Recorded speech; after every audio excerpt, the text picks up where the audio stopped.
Dos homes de nacionalitat espanyola i una dona brasilenya han quedat en llibertat en càrrec Samó després d'haver sigut detinguts el passat dijous per presumptament idear l'assassinat d'una persona. Es tracta d'una parella d'amants que haurien contractat un sicari en el qual ja li havien adelantat 2.000 euros per matar el marit de la dona, però antes ja ho van intentar fer mitjançant una arma de foc i una lata de refresc envenenada. Antonio Miguel Domínguez és el nou cap de la Policia Nacional de Mo i durant l'acte de la seva presentació oficial efectuat avui matí us ha explicat l'arrel d'aquesta història que es remunta en el passat agost del 2019.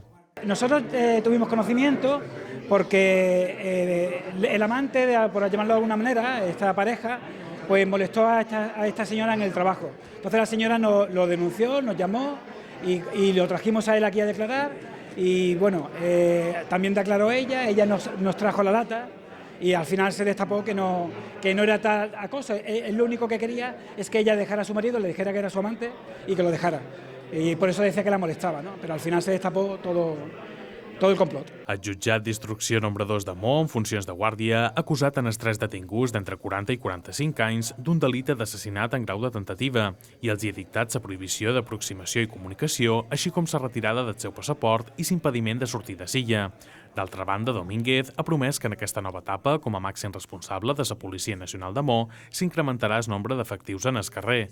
Está claro que no voy a prometer bajar la delincuencia, es un sitio donde la delincuencia no es muy alta, pero sí que haré todo el esfuerzo posible para que haya más policías en la calle y haya más seguridad. Eso sí que lo prometo.